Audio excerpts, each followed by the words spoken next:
Halo, Assalamualaikum warahmatullahi wabarakatuh. Terima kasih untuk yang sudah datang ke channel aku. Kalau belum subscribe, tolong jangan lupa di subscribe, kemudian bunyikan lonceng, dan jangan lupa kasih like serta komentar biar aku makin semangat ya. Aku Madu, Chapter 3. Bekerja sendiri. Jam 11 siang, Clarissa baru bisa beristirahat.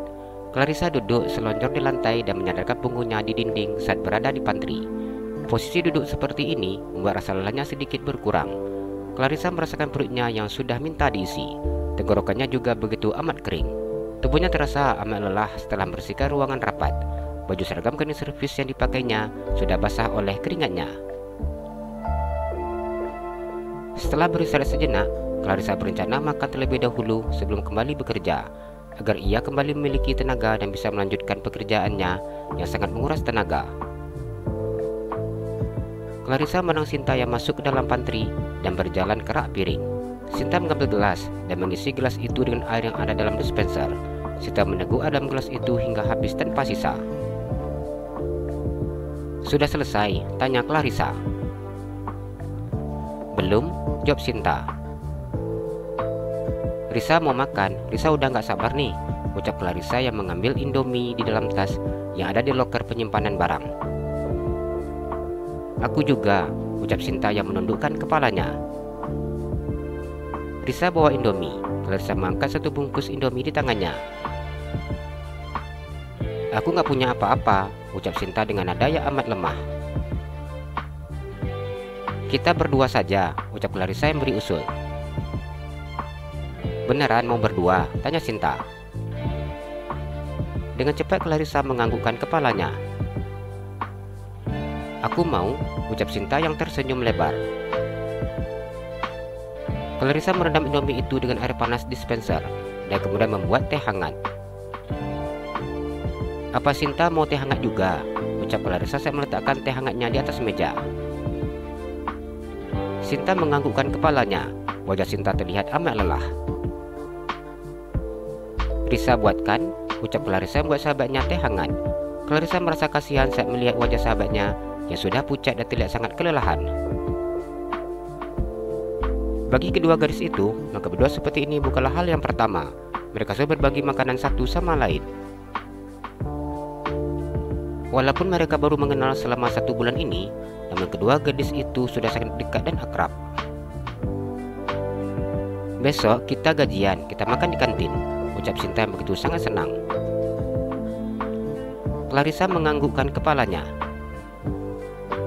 "Selama bekerja di sini, kita belum pernah mencoba makan di kantin," ucap Clarissa yang lebih milih membawa bekal di rumah dan sarapan dengan roti atau Indomie seperti sekarang, karena biayanya jauh lebih murah daripada duduk di kantin yang ia tidak tahu berapa harga nasi goreng 1 piring. "Aku lihat di kantin selalu ramai, makanannya enak-enak," ucap Sinta yang sudah tidak sabar ingin mencicipi rasa menu kantin di kantornya. "Aku juga pengen merasa duduk di kantin sambil makan bakso," ucap Clarissa. Clarissa membayangkan betapa enaknya makan bakso di kantin tersebut atau makan sepiring nasi goreng. "Gaji pertama mau beli apa?" ucap Sinta yang memandang Clarissa. Clarissa tersenyum malu saat mendengar ucapan sahabatnya. "Risa mau beli sepatu. Sepatu Risa sudah koyak," ucap Clarissa menunjukkan sepatu cat berwarna hitam yang sudah koyak-koyak dan tidak layak pakai. "Aku juga, kita beli hari Sabtu ya," ucap Sinta. "Boleh, kita jalan-jalan," ucap Clarissa yang begitu sangat senang. Kedua gadis itu mengobrol sambil makan Indomie yang direndam dengan air panas. "Besok kalau beli Indomie, Risa akan beli yang porsi jumbo supaya kita kenyang," ucap Clarissa saat mie yang ada di mangkuk sudah kosong. "Iya benar, harganya cuma beda dikit," ucap Sinta yang tersenyum. "Clarissa, antar minuman ke ruangan manajer pemasaran," ucap Mbak Mila yang memberikan perintah. "Iya Mbak," ucap Clarissa menghabiskan teh hangat yang tinggal setengah di gelas kaca bening tersebut. "Males banget nganter minuman ke ruangan Pak Manajer, orangnya genit," ucap Clarissa berbisik di telinga Sinta. Kalau seandainya boleh ditemenin, aku pasti temenin kamu. Yang pasti, taruh minuman cepat-cepat langsung kabur. Jangan mau dipegang-pegang, yaitu duda, ucap Sinta menasihati. Dia gak pernah pegang-pegang, cuma kedip-kedip mata, ucap Clarissa. Sekarang waktunya bekerja, bukan menggosip, ucap Mila ketika melihat Sinta dan juga Clarissa yang masih berbicara. Iya mbak, maaf, saya akan langsung buat, ucap Clarissa yang beranjak dari tempat duduknya, membuatkan teh hangat untuk atasannya tersebut. Sinta kenapa? Ucap Clarissa yang memegang pipi milik Sinta. Clarissa melihat wajah Sinta terlihat begitu sangat pucat. Aku lagi haid. Kalau lagi awal haid seperti ini, perut aku sakit, ucap Sinta yang memegang perutnya. Ya sudah, kalau gitu, Sinta pulang duluan saja. Pekerjaan Sinta, Risa yang selesaikan, ucap Clarissa merasa tidak tega melihat sahabatnya. Sudah menjadi tugas rutin yang harus dilakukan oleh Clarissa dan Sinta untuk mengecek seluruh ruangan dan mengangkat piring-piring kotor serta gelas-gelas yang ada di atas meja kerja sebelum pulang ke rumah. Sinta menganggukkan kepalanya. Terima kasih ya Sa, ucapnya yang memegang perutnya. Clarissa mengambil tas milik Sinta di loker. Aku pulang ya, ucap Sinta berjalan menundukkan tubuhnya. Apa Sinta bisa pulang sendiri? Clarissa berjalan mengikuti sahabatnya itu. Clarissa mencemaskan temannya. Iya bisa, aku pakai ojol, ucap Sinta. Clarissa mengikuti Sinta hingga Sinta berada di halaman depan kantornya. Itu ojolnya sudah datang, aku pulang ya, ucap Sinta dengan suara yang terdengar sangat lemah.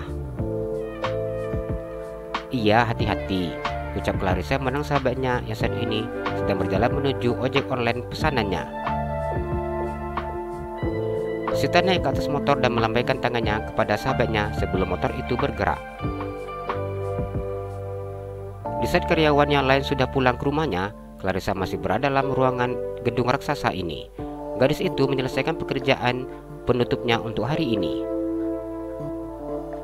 Clarissa masuk ke dalam ruangan-ruangan dan mengumpulkan peralatan makan.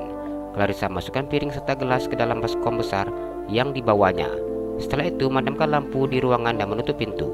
Setiap hari Clarissa akan melakukan pekerjaan ini sebelum pulang ke rumahnya. Hanya saja, hari ini Clarissa melakukannya sendiri, berhubung Sinta yang pulang lebih dulu.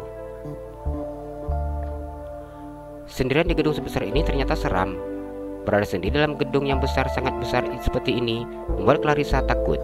Gadis itu memandang ke kiri dan juga ke kanannya, namun ia tidak melihat satu orang pun di dalam gedung raksasa tersebut. Apa pulang aja, kerjakan besok, ucap Clarissa mulai ketakutan saat tidak ada satu orang pun dalam gedung ini. Security hanya berjaga di luar gedung. Clarissa semakin percepat langkah kakinya agar pekerjaannya bisa cepat selesai. Dengan terburu-buru Clarissa mengangkat baskom berisi piring tersebut. Ia naik ke lantai 10. Ini ruangan terakhir yang akan dimasukinya.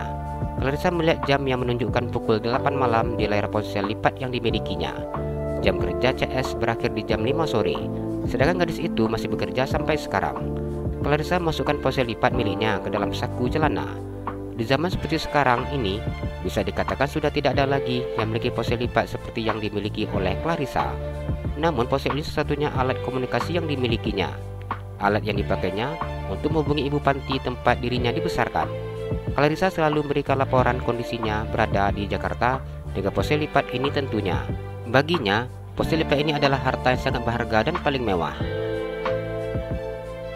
Clarissa membuka pintu ruangan direktur utama. Mata terbuka lebar saat melihat Pak Direktur masih duduk di kursinya. Maaf Pak, saya mengira ruangannya sudah kosong, ucap Clarissa berdiri di ambang pintu. Clarissa belum pernah bertemu dengan direktur utama perusahaan ini. Melihat duduk di kursi besar dan empuk itu, Clarissa yakin dia direktur utama, walaupun penampilannya cukup berantakan. Mungkin karena sudah malam dan banyak pekerjaan, pikir gadis polos tersebut. Jalan-jalan ke Pekanbaru, jangan lupa beli sepatu. Kalau kamu suka channel aku, please subscribe aku. Terima kasih.